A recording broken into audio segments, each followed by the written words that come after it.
Legit Dabber Cats, I'm Samantha Rascal, also known as Sammy. I'm a singer, a dancer, painter, and a writer. In short, I'm a learner. I'm also a makeup artist. Welcome to our Bakit Bucket. Bakit hilig mo ang pag-perform at kumanta? Kailan nagsimula ito? Bakit nga ba?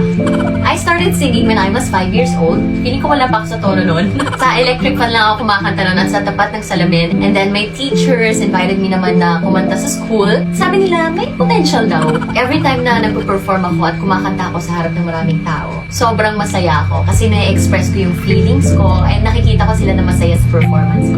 We've added, ang pinaka-paborito mong kinanta at bakit? Yung Defying Gravity. I remember joining a contest na Got Talent. So, yung mga kasama ko doon is mga cheerleader, mga nag-violin, nag-rap, sumasayaw. Some people didn't believe in my talent, pero this song reminded me that I am powerful and it made me so confident. Kaya naging paborito ko siya kasi feeling ko ito yung story ng buhay ko. Bakit mo naisipang sumali sa Sing It? Alam niyo ba, Legit Dabber Cats, na nung nag-pandemic, nawalan ako ng confidence sa pagkanta ko. Ang dami kong pinagdaanan mentally. After pandemic, I learned how to rekindle, bumangon para sa pamilya ko and para sa sarili ko. Lalong-lalo na para sa pangarap ko. Then, nung nalaman ko na may Sing It na, nagkaroon ako ng hope kasi yung mga Legit Dabber Cats natin ay sobra naman ng warm welcome. Question number 4. Bakit mo naisipang mag-makeup artist? Bukod sa hilig ko po talaga mag-makeup sa sarili ko, hindi naman halata. I feel like I'm painting every time na may client ako na nagpapamakeup sa akin. Tapos, makikita mo yung smile sa mukha nila. Laki ng smile nila kasi sobrang confident sila. Kasi nakikita nila, maganda sila. For me, makeup doesn't hide our true beauty. Ini-enhance niya yung ganda natin. And I love being a makeup artist. Bakit ka nag-multimedia arts?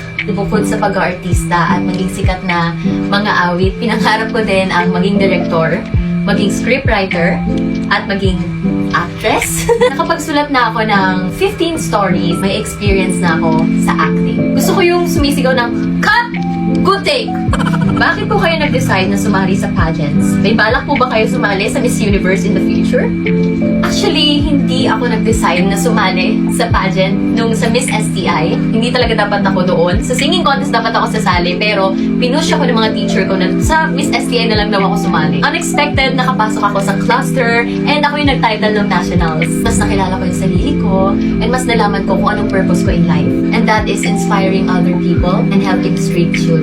Plano ko bang sumali sa Miss Universe in the future? Sige, isa na yan sa pangarap ko. We're done! Maraming salamat po, Legit Dabber Cats, for watching this video. Sana po ay nag-enjoy kayo at mas nakilala niyo pa po ako. Abangan niyo po ang aking exciting performance on Saturday. Kita-kits, Legit Dabber Cats! Bye!